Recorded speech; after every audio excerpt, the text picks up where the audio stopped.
Dear student, आज हम लोग पढ़ेंगे use of want. Means want को कहाँ यूज किया जाता है। वांट होता है यूज ऑफ वांट, या तो वांट या तो वांटेड या तो विल वांट या तो शैल वांट। अब ये चीज ध्यान रहे कि वो इन सभी के बाद वांट, रूप ऑफ वांट यानी कि वांट के फॉर्म के तुरंत बाद हमें प्रीपोजिशन टू का प्रयोग करना होता है। यानी कि सभी के बाद वांट के बाद भी टू का प्रयोग, वांट्स के बाद भी, वांटेड के बाद भी, विल वांट या तो शैल वांट के बाद प्रीपोजिशन टू का प्रयोग करना होता है। इसका प्रयोग कहां होता है, यानी कि किसी भी वाक्य के अंदर अगर हमें अपनी इच्छा को दर्शाना है, मीन्स अपनी जो भी डिजायर है उसके बारे में बताना है, तो उसके लिए हमें इसका प्रयोग करना होता है। अब ये ध्यान दीजिए, इसका अलग अलग प्रेजेंट, पास्ट, फ्यूचर होते हैं, सभी के अलग अलग होते हैं। जैसे कि प्रेजेंट वांट सेंटेंस अलग होता है, पास्ट वांट सेंटेंस अलग होता है और फ्यूचर वांट सेंटेंस अलग होता है। तो ये देखिए, ये दोनों हमारा प्रेजेंट के लिए प्रयोग होता है, ठीक है। ये अकेला पास्ट के लिए यूज होता है और ये दोनों विल वांट या तो शैल वांट का प्रयोग फ्यूचर के लिए होता है, ठीक है। तो अब प्रेजेंट वांट सबसे पहले देखना होता है हमें। प्रेजेंट वांट सेंटेंस जैसे कि वह खेलना चाहता है, वह खेलना चाहता है। इसमें देखिए इच्छा को बताया जा रहा है कि किसकी इच्छा को बताया जा रहा है, उसकी क्या इच्छा है, खेलने की इच्छा है। तो ये हमारा वांट सेंटेंस है। कुछ लोग इसको लेके चले जाते हैं प्रेजेंट इंडेफिनिट टेंस के अंदर। देखिए वह खेलना चाहता है यानी कि ताहती है, लास्ट में आ रहा प्रेजेंट इंडेफिनिट, नहीं, वो प्रेजेंट इंडेफिनिट नहीं होता है। उसमें क्या होता है, देखिए वह बोलता है, यानी कि मुख्य क्रिया के अंदर ताहती की मात्रा आनी चाहिए। जैसे मुख्य क्रिया क्या है, खेलना ना, काम किसको क्या किसके बारे में बताया जा रहा है, खेलना। तो खेलना के अंदर तो ना की मात्रा है, तो ये कैसे हमारा प्रेजेंट इंडेफिनिट हो सकता है, ये प्रेजेंट इंडेफिनिट नहीं हो सकता। ये हमारा वांट सेंटेंस है, मींस जिसके अंदर हम अपनी इच्छा को दर्शाते हैं उसे इच्छा वाक्य कहते हैं। तो अब ये देखिए, वह बोलता है, तो ये हमारा प्रेजेंट इंडेफिनिट वाक्य है। और वह बोलना चाहता है या तो वह खेलना चाहता है, तो ये वाक्य हमारा अलग है, ये हमारा चला जाता है वांट सेंटेंस के अंदर। अब कब क्या लगता है ये आगे पढ़ा जाएगा, ठीक है। लेकिन उससे पहले आप अगर हमारे चैनल पे नए हैं तो हमारे चैनल को सब्सक्राइब करिए और बिना इस वीडियो को स्किप किए शुरू से लेकर लास्ट तक देखिए, तभी आपको use of want, wants, wanted, will want या तो शैल वांट का प्रयोग पता चलेगा, कहां पे होता है, क्या होता है, कैसे होता है, क्लियर। लेकिन अगर आपको और भी डीपली ले जाके पढ़ना है तो इन सब का प्रयोग यानी कि अलग अलग वीडियो बना के हमारे चैनल पे अपलोड है, जहां पे आपको प्रेजेंट वांट सेंटेंस अलग मिलेगा, पास्ट वांट सेंटेंस अलग मिलेगा, फ्यूचर वांट सेंटेंस अलग मिलेगा। यानी कि तीनों की अलग अलग वीडियो हमारे चैनल पे अपलोड है, जिसका लिंक आपको डिस्क्रिप्शन बॉक्स में मिल जाएगा, तो वहां से भी आप उस वीडियो को देख सकते हैं, क्लियर। लेकिन यहाँ पे भी देखिए, आपको क्लियर हो जाएगा जो भी आपकी डाउट रहेगी। अगर उस वीडियो को देखें आप, तो इस वीडियो को देखने के बाद जो आपकी डाउट हो रही है वो डाउट क्लियर हो जाएगी। लेकिन यहां से अगर डाउट हो रहा है तो उस वीडियो को आपको देखना होगा, क्योंकि वो उस वीडियो को हम लोग थोड़ा सा डीपली ले जाके बनाए हैं, तो वहां आपको अच्छे से समझ में आएगा। चलिए, वह खेलना चाहता है, ये हमने बताया अगर है आएगा तो प्रेजेंट होगा वांट सेंटेंस, क्लियर। है रहेगा तो प्रेजेंट वांट सेंटेंस, ठीक। वह खेलना चाहता था, वह खेलना चाहता था, ये कहां चला जाएगा, पास्ट तक चला जाएगा, ठीक है। नेक्स्ट, वह खेलना चाहेगा, ये चला जाएगा फ्यूचर। अब इससे आपको समझ में आ जाएगा कि ये प्रेजेंट, पास्ट और फ्यूचर तीनों में लेके जाता है, तो तीनों के अलग अलग नियम होते हैं। अब देखिए, वांट या तो वांट्स का प्रयोग प्रेजेंट में होता है, पास्ट के लिए केवल वांटेड का यूज होता है, लेकिन फ्यूचर के लिए विल वांट या तो शैल वांट का यूज होता है। अब देखिए, वह खेलना चाहता है, ये वाक्य हमारा प्रेजेंट इंडेफिनिट का है, सॉरी प्रेजेंट इंडेफिनिट कह रहा हूं, प्रेजेंट वांट सेंटेंस का है। तो इसका जो रूल होगा ये हमने वहां बताया था, present indefinite, sorry present want sentence, past want sentence, future want sentence. तो अब इसकी जो हेल्पिंग वर्ब होता है ना, वो होता है वांट या तो वांट।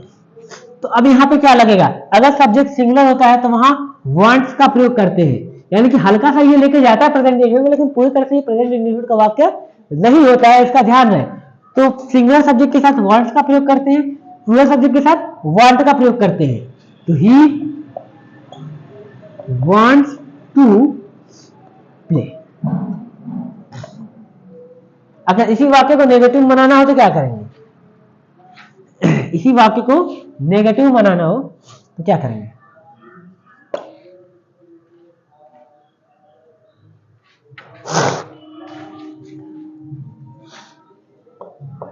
वह नहीं खेलना चाहता है, वह खेलना चाहता है, वह नहीं खेलना चाहता है। तो दोनों वाक्य में क्या अंतर हो रहा है? ये भी सिंपल, ये भी सिंपल, लेकिन ये सिंपल अफर्मेटिव और सिंपल नेगेटिव। तो सिंपल नेगेटिव के साथ क्या करते हैं, अब इसमें नहीं का प्रयोग किया तो केवल नॉट का प्रयोग नहीं करना होता है, डू नॉट या तो डज नॉट पूरा पूरा लगाना होता है। तो यहाँ पे क्या लगेगा?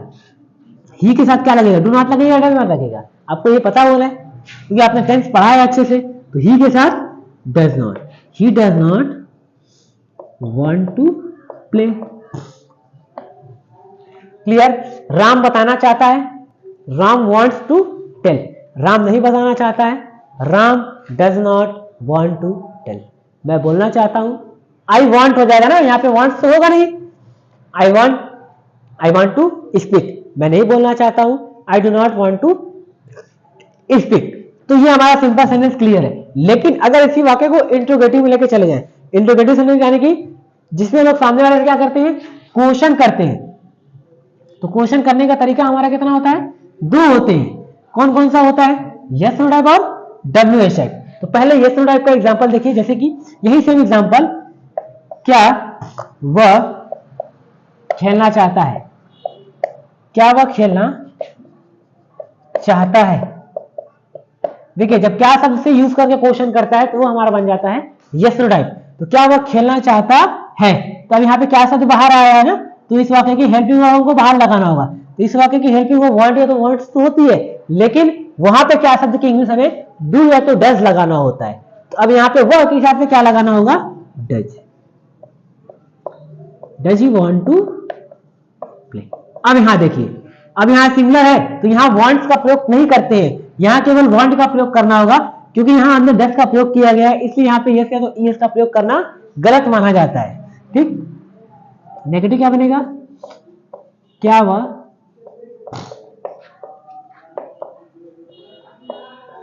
नहीं खेलना चाहता है, क्या वह नहीं खेलना चाहता है, क्या वह खेलना चाहता है, क्या वह नहीं खेलना चाहता है। दोनों वाक्य हमारा यस नो टाइप का है, लेकिन एक अफर्मेशन है और एक नेगेशन है। तो इसका क्या बनेगा? Does you not want to play. अगला एग्जांपल, क्या सर पीटना चाहते हैं? Does sir want to beat. क्या सर नहीं पीटना चाहते हैं? Does sir not want to beat. क्या तुम सीखना चाहते हो? Do you want to learn. क्या तुम नहीं सीखना चाहते हो? Do you not want to learn. क्या वे खेलना चाहते हैं? Do they want to play. क्या वे नहीं खेलना चाहते? Do they not want to play. तो ये हमारा यस नो टाइप का सेंटेंस था। अगर यस नो टाइप के सेंटेंस के अंदर आपको कोई डाउट होगा प्लीज कमेंट करके बताइएगा। अब इसका हमारा बचता है WH टाइप। WH टाइप क्या होता है? जिस वाक्य के अंदर हम लोग क्या करते हैं, सामने वाले से क्वेश्चन करते हैं, वो भी किसमें? WH फैमिली को यूज करके, तो वो हमारा बन जाता है WH टाइप। तो उसका एक हल्का सा एग्जांपल ओरली समझ लेते हैं, जैसे कि तुम कहां पढ़ना चाहते हो, तुम कहां पढ़ना चाहते हो। अफर्मेशन लिख लिया जाता है लेकिन नेगेशन ओरली हो जाएगा। ठीक है, तुम कहां पढ़ना चाहते हो। तुम कहां पढ़ना चाहते हो, तो कहां की English? Where do you want to read. तुम कहां पढ़ना चाहते हो, where do you want to read. तुम कहां नहीं पढ़ना चाहते हो, where do you not want to read. Where do you not want to read. Sir क्या पूछना चाहते हैं? सर क्या पूछना चाहते हैं? What does sir want to ask. Sir क्या नहीं पूछना चाहते हैं? What does sir not want to ask. तो ये हमारा प्रेजेंट वांट सेंटेंस क्लियर हो गया? अगर इसके अंदर अभी भी किसी को डाउट होगा तो प्लीज कमेंट करके बताइएगा। अब हम लोग आगे बढ़ेंगे, कौन सा वाक्य हमारा हो जाता है? Past one sentence. ठीक है, पास्ट वन सेंटेंस यानी कि वाक्य तो सेम होगा लेकिन उसके अंत में केवल था की मात्रा आ जाएगी। तो वहां पे हमारा वांट या तो वांट्स की जगह पे वांटेड का प्रयोग करना होगा, बस सभी सब्जेक्ट के साथ। यहाँ पे लोग सिंगुलर के साथ वांट्स करते थे, प्लूरल के साथ वांट करते हैं प्रेजेंट में, लेकिन पास्ट में सभी के साथ वांटेड यानी कि वर्ब का सेकंड फॉर्म प्रयोग होता है। देखिए एग्जाम्पल,